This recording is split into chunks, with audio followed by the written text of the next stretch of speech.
Hi, I'm Dave. Hi, I'm Robin. Welcome to Schoolwide Download.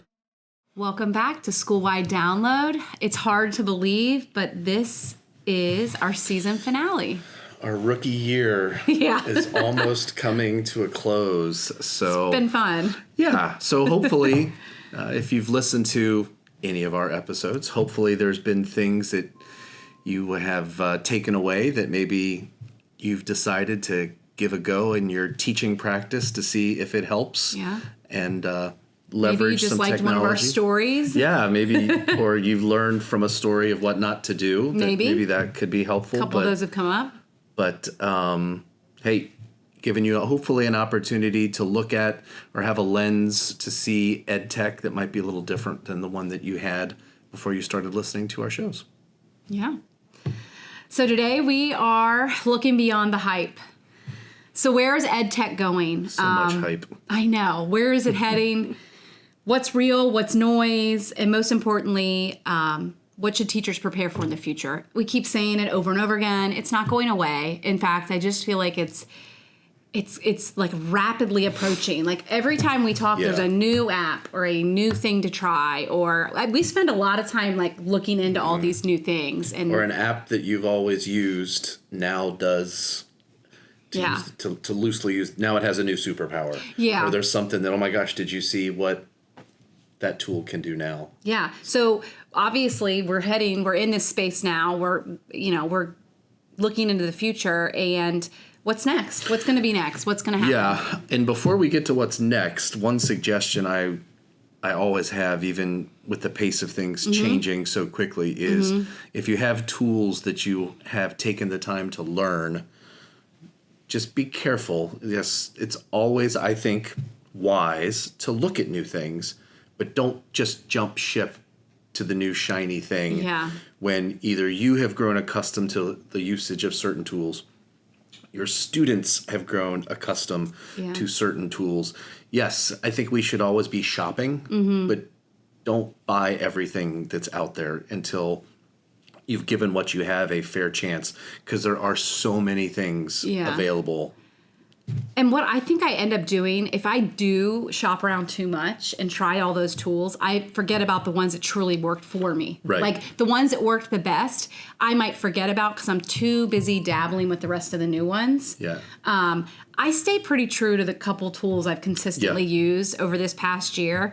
And I do look at tools, obviously, for this space here, for us to be able to share and talk about, but I still have my go-tos that I've stuck with from the beginning. And I think just be considerate of that student lens, meaning, yes, maybe in the spaces that we're on, we were very purposeful in trying a lot of things, but each day your class comes in, it shouldn't be a different tool that you're hypothetically trying. Just be One of our thoughtful. Episodes, we talked about routine. That would really mess a routine up if you're trying something new every time. So that is to be mindful of that.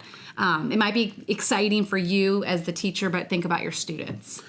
Yeah. So what's next? What's coming? Let's start with the biggest and the most obvious, and that is the one that has surfaced multiple times throughout this season of episodes is AI, artificial intelligence. It is expanding. It's improving. It's different. Like at the beginning of 2025, I couldn't have even imagined that there was going to be a tool that could take text that I created or take different sources, produce an FAQ document, and then make a podcast. No, I know. Like, seriously, it's how would I have ever? But whether it's grading assistance, whether it's writing support, whether it's feedback, whether it's tools that in a loose way coach the students, the tools are there. You just need to be very intentional. How much support do you want? How much support do you need? And it's just kind of like, I loosely use this term all the time. It's your teaching practice. What areas of your teaching practice can a tool as big in scope and scale as artificial intelligence, what can it help you with? And I do think there's people listening that are still skeptical of using these tools. And, you know, we encounter, I think, in our profession every day, you know, we meet with teachers, and I still have teachers that say, no, absolutely not. I'm not comfortable using it. And I have some that are showing me tools because they're using it so much more than I even am.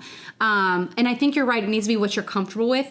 But at the end of the day, it's here. It's embedded in everything we're doing. And so you need to be at least exploring it, because I'd hate for it to get here to a point to where if you're not even exploring it, that you're like a fish out of water kind of situation. So you should at least be dabbling with it, right?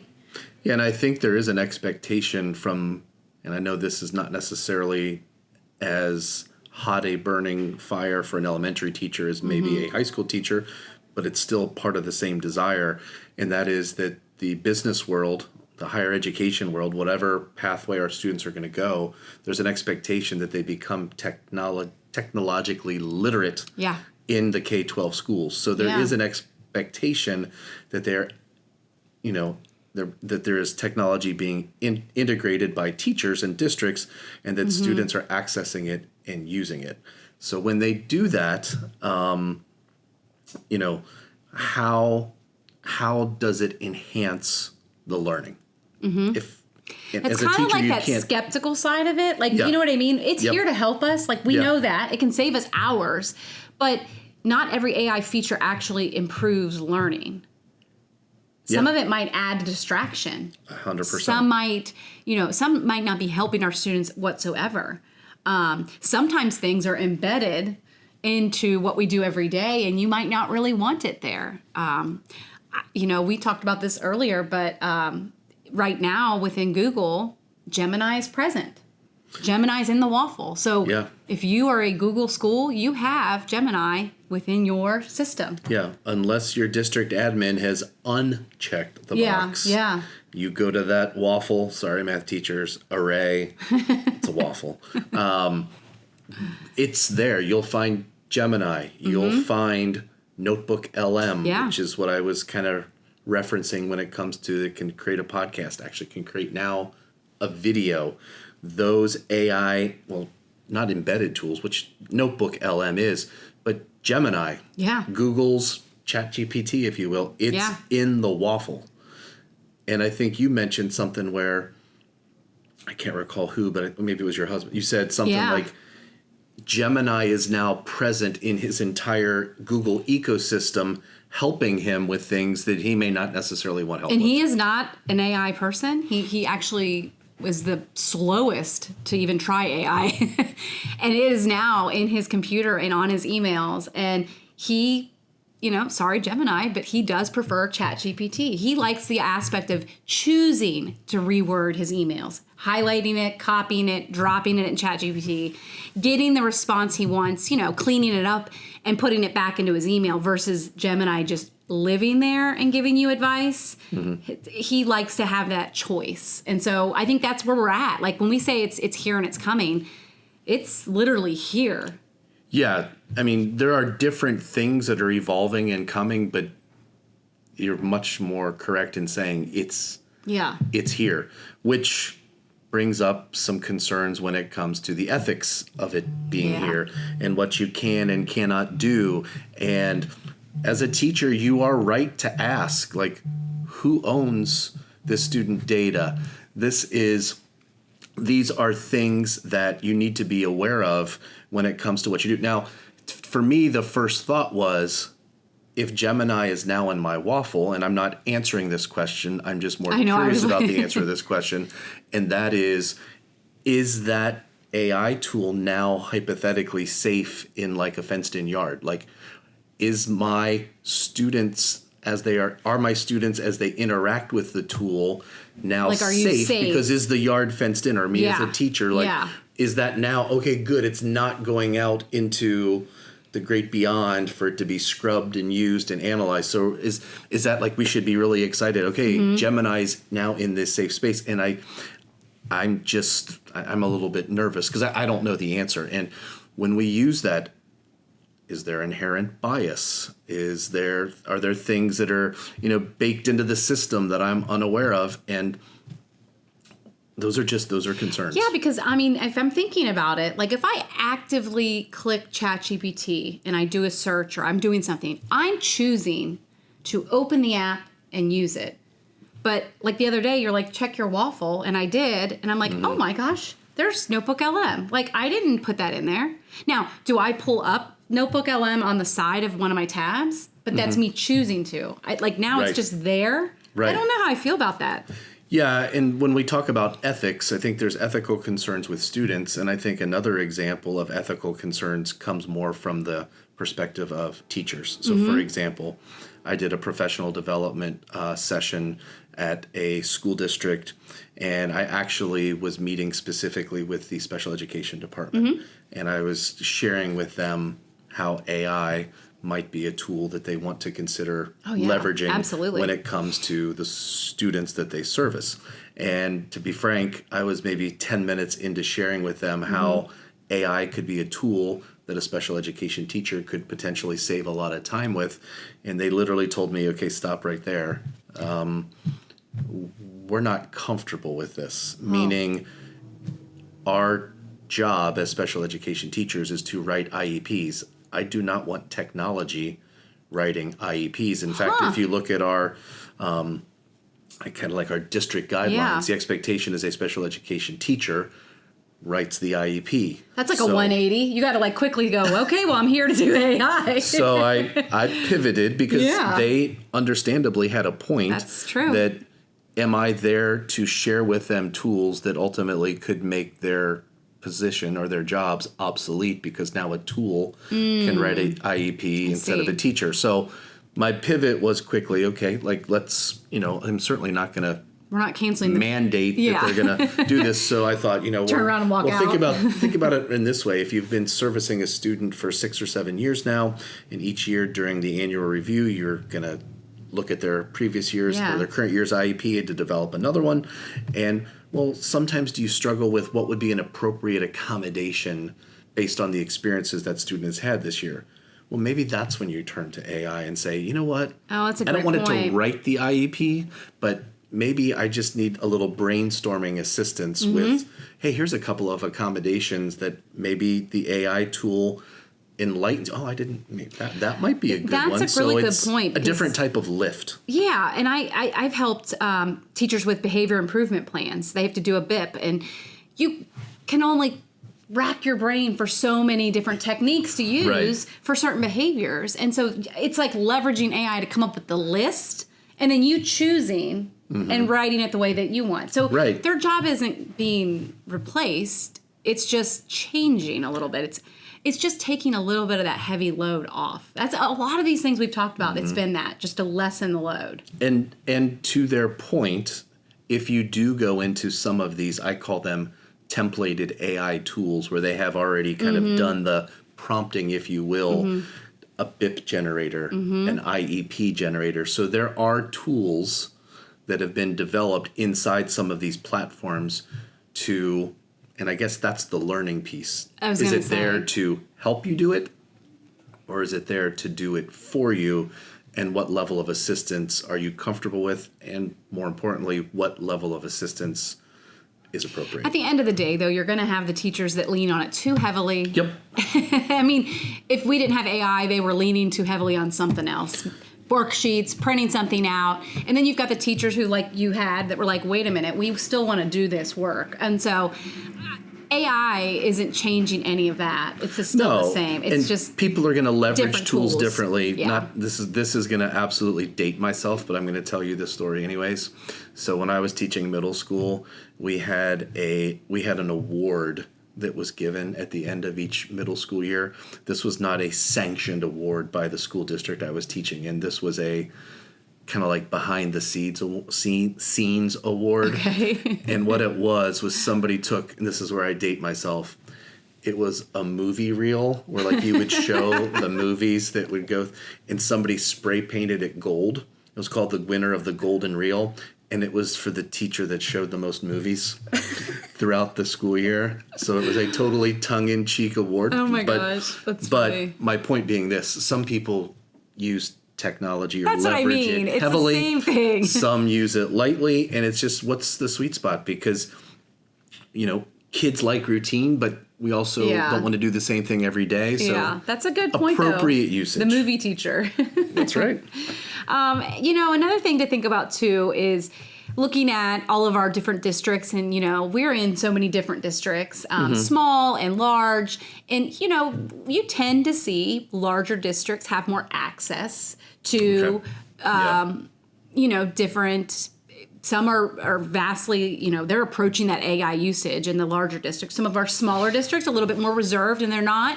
So when I look at students as a whole in our area, are we all equally being exposed to similar things? So, that's just something and it's going to happen, like we said, even like with the movie reference, it's going to happen, AI or not. It's the whole idea of just being exposed. But keeping that in mind, too. Mm-hmm. No, absolutely. And when it comes to student accessibility to the learning, that's where I think some of these AI tools should at least be something that at some point in time districts at least take a look at. Yeah. Because, one of the things that we're taught in our education leading up to our actual teacher licensure is material needs to be presented in a multimodal type of way, because different students learn differently. There's different ways that they can access things that's most effective to them.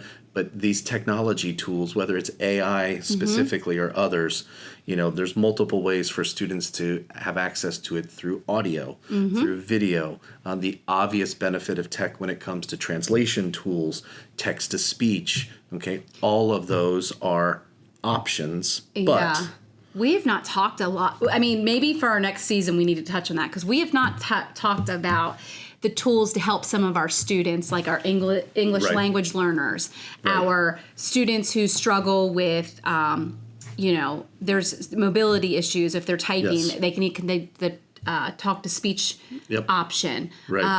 So we have not touched on that. That's a really good point. But AI does help in those features. For those students, so that all students can learn. Yeah, and the most obvious thing that goes hand in hand with that is the power of those tools to provide learning in those varieties of ways are most impactful if teachers feel like they understand the tool. Teachers have been trained and supported on this is how we're delivering it, and it's not just here's the tool, have at it. So there needs to be some training. There does. So what's hype and what's real? So hype is when companies say AI is going to replace teachers. We went through that. There's a new school opening down the street, and it's all facilitated and taught by AI. Everybody's like, that's it. Schools are shutting down. We're done. Our jobs are no longer safe. Reality, though, it's just a sidekick. It is literally a tool that helps you. It's not going to substitute the teacher or the being. It's just going to be there to help us. Yeah, and this is not the first time we've had this fear. Right. We've talked about that, there's been other disruptive innovations that have caused fear to resonate through the teaching community. Should you be aware? Of course you should. Should you consider leveraging this technology to support, enhance, or improve some of the things you do in the classroom? Absolutely. Absolutely. Is it going to replace you as the human element of this? How long ago was COVID to remind us that face-to-face instruction, and I'll say especially in your world, or your former world, your world of elementary, that did not work. Ooh, it was rough. No, it doesn't work. And we adapted. So again, it's just being flexible. I think education in general is flexibility is key. So just maybe embracing it. It's not replacing us. We're not going away. It's enhancing our teaching. It's making us more relevant to our students. They're seeing all of this. They are experiencing it. They're living through it. Yes. So we're just kind of like coming up to their speed a little bit, if that makes sense. So we're just using it to elevate our teaching.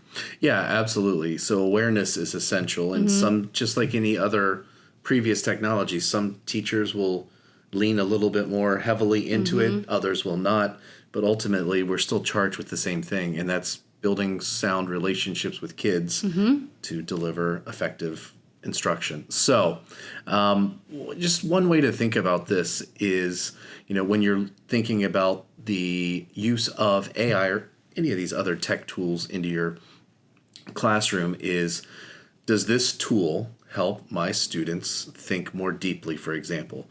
Does it help them more efficiently or more effectively connect with other students?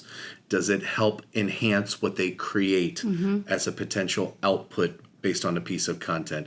Does it make learning to them more meaningful? Does it make it easier for them to access the learning if there's any barriers, whether they're language related, tied to IEPs, whether they're an ELL? I mean, all of those things, technology can really provide assistance. Yeah, it can. I can just think back on the times that I didn't have those tools, and I did everything to try to meet the needs of all my students. And I can't tell you that I did it well. Right.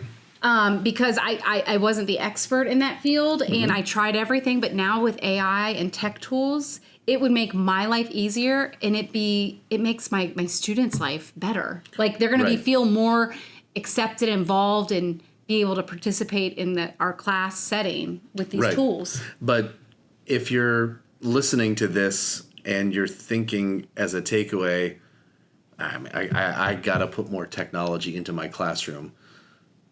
Time out. It may be a good fit in certain situations, but if you add technology to some element or some aspect of a lesson, there has to be a reason. There has to be a why. Because if you're just adding technology to a lesson because you think you should add technology to a lesson, then that's just something shiny, that's something different. Yeah. And if you don't know why you did it, that may not be a positive addition to your tool belt of tools if you don't really know why you're doing it. So ask your why. Yeah. Ask yourself, why am I 100%. needing this? Why am I using it? Yep. That might slim you down, too, to not use so many things, and you're not jumping around from tool to tool. What is the purpose of me wanting to use this? What am I trying to accomplish? I think and that's use, good. just like really good advice. With a lot of other things, learn how to do 2 or 3 things well instead of do 10 things not so well. Same thing with technology in the classroom. Find a couple tools that really speak to you, that generate the kind of reaction that you want or the deepening of learning for your students, and deploy those well. And looking ahead, I think if you're not into dabbling with AI tools, I think what we're going to start to see is AI built into tools that you're already using. Yep. So you might not be wanting to go out and search for those tools to use, but they're going to creep into things that you're already using day to day. I think there's a couple people that use some tool, Canva or something like that. Is there AI in Canva? Yes. Okay.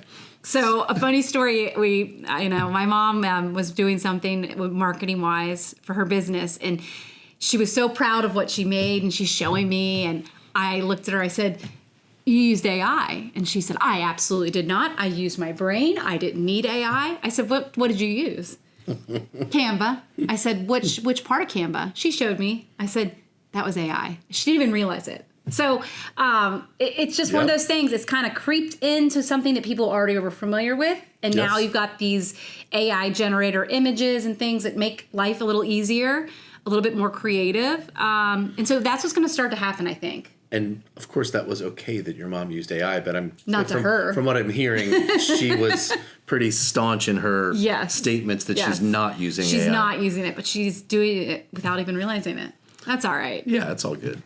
All right. So here's your try this tomorrow. Ask your students a simple 2-part question. What's one way that technology helps your learning? And I would love to hear those responses. I would too. Because I think they will be powerful, and I think they will be impactful, and I think the answers will be sincere. Yeah. So that's one. And what is one way that technology gets in your way?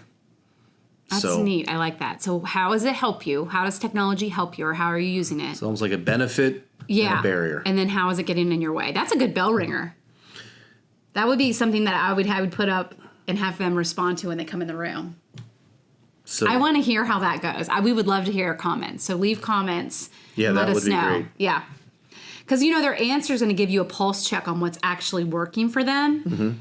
And then what's distracting and overwhelming them. So, like, let's say you were trying all these tools, and that's one of the things they tell you as feedback. Like, there's too much happening. It's getting in the way of my learning. That's powerful.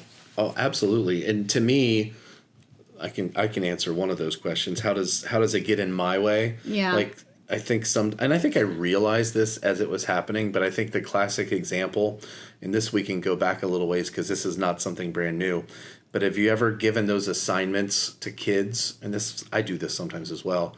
So the measurable, the assessment that you're making is a group presentation that's based on either a PowerPoint or a Google slide deck. Uh-huh. And then you have that student that they have spent like 7 hours on it because they've added animations. Yeah.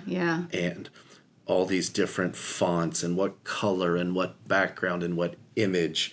So to me, sometimes that's a way that I think it can get in the way because you've gotten so invested in the perfection of the technology or the tool. I think sometimes... And the content's probably not there. It might not be. There are a lot of fancy pictures, but really, what are you presenting on? Right, and I think with so many pieces of technology available and accessible to kids, I think there's an element to a certain extent of that distraction. Does the technology... Yeah. Is it so immersive that it distracts from the learning? That's true. So... All right, so our final big takeaway. The future of EdTech is exciting, but it's not magic. Teachers, you are the filter. You are turning all of that hype into real learning. I think that is the big takeaway. And that is not, when you're referencing teachers, that's not replaceable. No. That element is going to be essential. Yeah. 100%. They need to still filter it. Yeah. Right. And so, as AI and other new tools, continue to roll out, it's not going to stop. This is a constantly moving thing. Keep asking yourself questions like, is this ethical? Is this accessible?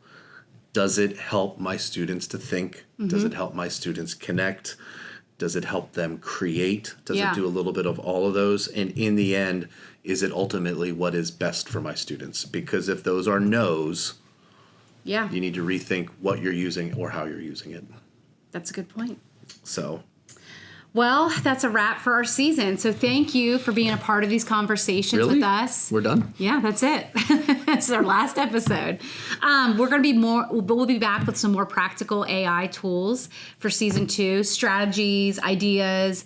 We'll see where it's going to take us and what's next. And please, like we say throughout most of these episodes, let us know if you have any, if there's specific things that you'd like to hear more about, if there's topics that you would appreciate or benefit from hearing some conversation regarding. We would love to hear from you. So until then, till season 2. Yes.